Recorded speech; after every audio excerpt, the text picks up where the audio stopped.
तो गाइस आज मैं एक्सप्लेन करूंगा मार्शल यूनिवर्स सीजन 8 एपिसोड 9 को। तो अगर आपको हमारी इस वीडियो की एक्सप्लेनेशन पसंद आती है तो चैनल को लाइक सब्सक्राइब जरूर करें। अगर आपने हमारे पिछले किसी भी एपिसोड को मिस कर दिया है, चाहे वो सीजन 4, सीजन 5, सीजन 6 या सीजन 7 ही क्यों ना हो, तो एक बार चैनल की प्लेलिस्ट में जाकर वहां पर चेकआउट जरूर करें। तो चलिए गाइस बिना किसी देरी के आते हैं कहानी की मेन स्टोरी लाइन पर। तो इस एपिसोड की स्टार्टिंग वहीं से होती है जहां से पिछला एपिसोड खत्म हुआ था। पिछले एपिसोड के एंड में हमने देखा था लिंगडोंग, मिस्टर डाउ, टाइगर ज़्यावियन और इंगुआनवान ये लोग डेमोनिक साउंड माउंटेन पर अटैक करने के लिए चले गए होते हैं और हमें वहीं पर दो कल्टिवेटर्स को दिखाया जाता है। दो जनरल्स होते हैं युआन गेट के। तो गाइस चलिए जनरल्स क्या होते हैं मैं आपको बता देता हूँ। दरअसल ये जनरल्स जो होते हैं ना, आपको पता है डाउ सेक्ट में 4 हॉल हैं और चारों हॉल की अपने अपने सबसे ज़्यादा टैलेंटेड डिसाइपल्स हैं। उसी तरह युआन गेट में टोटल 8 हॉल हैं और 8 हॉल के सबसे ज़्यादा टैलेंटेड डिसाइपल को जन नंबर 1 पर आते हैं उन्हें जनरल्स बोला जाता है। 8 हॉल और 8 सबसे ज़्यादा टैलेंटेड बंदे जिन्हें 8 जनरल्स बोला जाता है। और ये सारे जनरल्स निर्वाणा के लेवल 9 के कल्टिवेटर हैं और हमें यहाँ पर उन्हीं 2 जनरल्स को दिखाया जाता है जिनमें से एक जनरल बोलता है भाई यार हम जिसकी मदद करने के लिए यहाँ पर आए थे, मतलब इस डेमोनिक के साउंड माउंटेन में, पता नहीं वो जगह कहाँ है यार, हम पहले से ही भूल चुके हैं। दरअसल गाइस यहाँ पर घटना ये हुई थी, दरअसल जब काला उल्लू टाइगर ज़्यावियन का पीछा नहीं कर रहा था और मिस्टर डाउ आ गए थे और उन्होंने काले उल्लू के साथ फाइट किया था। गाइस काला उल्लू सिर्फ उसका शरीर पूरा इंसान का है और जो सर है उसका वो उल्लू का है। जब मिस्टर डाउ काले उल्लू से साथ फाइट कर रहे होते हैं तो ये दोनों बंदे काले उल्लू की मदद करने के लिए आए होते हैं। काले उल्लू ने शायद युआन गेट से मदद मांगी होगी और मतलब आगे कहानी में आपको सारा एक्सपर्ट हो जाएगा। लेकिन जब इन्होंने मिस्टर डाउ की पावर देखी थी, दोनों निर्वाणा के लेवल 9 के कल्टिवेटर थे और मिस्टर डाउ पहले से लाइफ मिस्टीरियस के कल्टिवेटर थे, इसलिए 2 बंदे एकदम डर और के यहाँ से भाग गए थे और इन्होंने युआन गेट में संदेश भेजा। तभी एक जनरल उन्हीं में से बोलता अरे भाई तुम चिंता मत करो, हमारे युआन गेट के एक कल्टिवेटर आ रहे हैं, वो भी लाइफ मिस्टीरियस के काफ़ी एक्सपर्ट कल्टिवेटर हैं और वो उस मिस्टीरियस बंदे के साथ फाइट कर लेंगे। और गाइस ये लोग मिस्टर डाउ की बात कर रहे थे, युआन गेट से कोई एल्डर आ रहा है जो मिस्टर डाउस के साथ फाइट करेगा। शायद ये लोग का काले उल्लू के साथ कोई कनेक्शन होगा। ये चलो कोई बात नहीं, हमें भी पता चल जाए कि डेमोनिक साउंड माउंटेन में कौन सा ट्रेजर है। इस बार हम भी मौके का फ़ायदा उठाएंगे और वो दोनों बंदे हंसकर वहीं पर छुप जाते हैं। उसके बाद हमें सीन शिफ्ट किया जाता है मिस्टर डाउ, टाइगर ज़्यावियन, लिंगडोंग और इंगुआनवान का। वहाँ पर जो मिस्टर डाउ होते हैं वो डेमोनिक साउंड माउंटेन पर पहुँच जाते हैं और वहाँ पर जो फॉर्मेशन नहीं लगाई गई थी, जो साउंड प्रकार की फॉर्मेशन थी, गैस इस फॉर्मेशन का नाम था स्काई सोनिक फॉर्मेशन। और ये पूरी जो फॉर्मेशन थी ना वो साउंड वेव से ही बनी थी, जिसके कारण यहाँ पर काफ़ी ज़्यादा खतरनाक एक बैरियर का निर्माण हुआ था और ये जो बैरियर्स को 10,000 बीस्ट्स ने मिलकर बनाया था, जिसके कारण यहाँ पर बैरियर काफ़ी ज़्यादा स्ट्रॉन्ग था और मिस्टर डाउ भी इस बैरियर को नहीं तोड़ पा रहे होते हैं। वहाँ पर जो मिस्टर डाउ होते हैं वो ज़ोर से चिल्लाकर कहते हैं अबे ओए काले उल्लू, इस फॉर्मेशन से बाहर निकलेगा और मुझसे लड़ेगा या आज मैं पूरी तैयारी कर आया, उस फॉर्मेशन को एकदम खत्म कर दूंगा, उठा कर फॉर्मेशन तोड़ ताड़ दूंगा। और तभी हमें फॉर्मेशन के अंदर काफ़ी ज़्यादा मतलब हलचल की आवाज़ सुनाई देती है और फॉर्मेशन के अंदर ही हमें काफ़ी ज़्यादा पावरफुल आकृतियाँ दिखाई देती है, जिनमें से इनके जो सामने खड़ा था वो काला उल्लू था। काला उल्लू एक लाइफ मिस्टीरियस स्टेज का कल्टिवेटर था और उसके पीछे मतलब बहुत ही ज़्यादा बड़ी जानवरों की सेना थी, पूरी बिस्ट की ही सेना थी। और वैसे काला उल्लू ना पूरा सब पर राज करता है, पता नहीं बंदा उल्लू होकर इतना ज़्यादा खतरनाक पावर कैसे पा गया। मतलब पहले जो काला उल्लू था ना एक नॉर्मल उल्लू था, कल्टीवेट करते करते ये इंसानी रूप ले पाया, लेकिन इसका ब्लड लाइन उतना शुद्ध नहीं था। आपको पता है टाइगर ज़्यावियन का मिस्टर डाउ ने ब्लड लाइन शुद्ध किया था, जिसके कारण टाइगर ज़्यावियन एकदम पूरा इंसान दिखता है, बट यहाँ पर उल्लू का ब्लड लाइन उतना शुद्ध नहीं था, जिसके कारण मतलब पूरा इंसानी रूप नहीं धर पाया, केवल उसका शरीर ही इंसान का है और अभी पूरा जो मुंह है वो पूरा उल्लू का ही है। वहाँ पर उल्लू कुछ नहीं करता, बस चुपचाप आकर खड़ा हो जाता है और फिर मिस्टर डाउ की तरफ देख कर कहता है लगता है तुमने अपने आप को काफ़ी ज़्यादा आंक लिया है, तुम्हें क्या लगता है कि तुम सच में हमारी स्काई सोनिक फॉर्मेशन को तोड़ सकते हो? हिम्मत है तो ट्राई कर लो। वैसे तुम्हारे पीछे लड़की कौन है? बहुत ही ज़्यादा खूबसूरत है, तुम बोलो तो हम कुछ बंदों को भेजे हमारे पास भेज सकते हो, उसके बाद कुछ हम और अर्थ स्पिरिचुअल ब्रीवलिंग मतलब जो ट्रिगर है वो हम कुछ दे सकते हैं। वहाँ पर मिस्टर डाउ बोलते हैं अच्छा बेटा तुझे लड़की चाहिए, आज मैं तेरा घोड़ा ही तोड़ दूंगा। वहाँ पर जो हमें इंगुआनवान को दिखाया जाता है, इंगुआनवान की आंखों में कुछ अजीब सी आवाज़ आती है। जब उस काले उल्लू ने इंगुआनवान का मजाक उड़ाया था तो इंगुआनवान की आंखों में एक अजीब सा गुस्सा वाला चमक था। मिस्टर डाउ बोलते हैं लड़की चलो अब अपना कमाल दिखाओ, और अचानक से इंगुआन अपने पास से हेवेनी फीनिक्स जीथर को बाहर निकाल लेती है और एक आसमान में काफ़ी ज़्यादा आइकॉनिक पोज लेकर बैठ जाती है और तुरंत हेवेनी फीनिक्स जीथर को ऐसे अपनी उंगली से प्ले करती है। और जैसे ही हेवेनी फीनिक्स जीथर को प्ले करती है ना, जीथर से काफ़ी ज़्यादा स्ट्रॉन्ग शॉक वेव्स बाहर निकलती हैं और जैसे वो सारी ध्वनि शॉक वेव्स जाकर स्काई सोनिक फॉर्मेशन से टकराती है। स्काई सोनिक फॉर्मेशन पूरी हिल जाती है और वहाँ पर जो काला उल्लू होता है वो शॉक में इंगुआनवान के पास जीथर को देखता है और कहता है ये तो एक प्योर युवान ट्रिजर है और वो भी साउंड टाइप का। मतलब ये जो लड़की है वो साउंड मार्शल आर्ट को प्रैक्टिस करती है और इसके पास जो ट्रिजर है वो काफ़ी ज़्यादा खतरनाक लेवल का है, जिसके कारण उसका जो शॉक वेव्स उसकी जीथर से निकला वो बहुत ही ज़्यादा खतरनाक है। मुझे भी लगता है ये जो हमारी फॉर्मेशन है वो ज़्यादा समय तक टिक नहीं पाएगी, हमें कुछ ना कुछ करना होगा। तभी वहाँ पर उल्लू जोर से चिल्लाता है साथियों लड़ने के लिए तैयार हो जाओ, दुश्मन हमारी फोनिक फॉर्मेशन को तोड़ना चाहता है। ये फॉर्मेशन ज़्यादा समय तक बचेगी नहीं क्योंकि उस लड़की के पास काफ़ी ज़्यादा हाई लेवल का ट्रिजर है। अटैक करो और उस लड़की को फॉर्मेशन तोड़ने से पहले यहाँ पर उस लड़की से ट्रिजर छीन लो।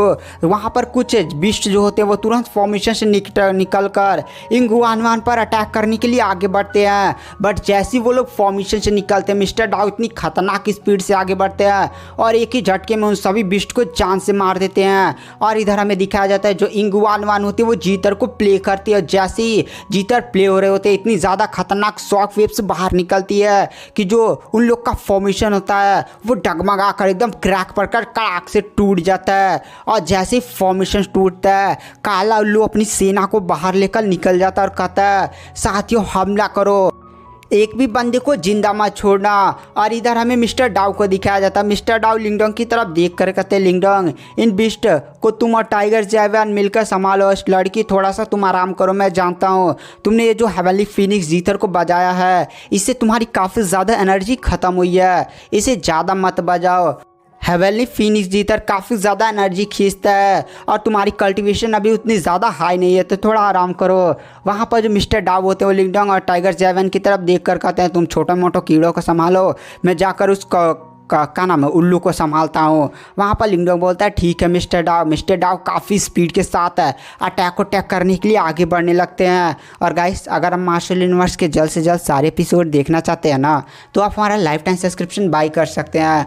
लाइफ टाइम सब्सक्रिप्शन प्लान केवल 499 यानी 500 में आपको पूरा मार्शल यूनिवर्स का नॉवेल मिलेगा। गाइस मार्शल यूनिवर्स में लगभग 800 से 900 एपिसोड्स बाकी हैं। अगर आपको सारे एपिसोड जल्द से जल्द देखने हैं तो आप हमारा लाइफ टाइम सब्सक्रिप्शन बाई कर सकते हैं। लाइफ टाइम सब्सक्रिप्शन को बाई करने के लिए नीचे फ्री टेलीग्राम ग्रुप का लिंक है, उसमें ज्वाइन होइए और वहाँ पर केवल लिखिए सब्सक्रिप्शन। आप जैसे सब्सक्रिप्शन लिखते हैं ना मैं आपसे खुद कांटेक्ट कर लूँगा। उसके बाद केवल आपको 499 यानी 500 पेमेंट करना होगा। उसके बाद मैं आपको मेन मार्शल यूनिवर्स के टेलीग्राम चैनल में ऐड कर दूँगा। तो चलिए बिना किसी देरी के आते हैं कहानी की मेन स्टोरी लाइन पर। सब्सक्रिप्शन लेना है तो ले लीजिए।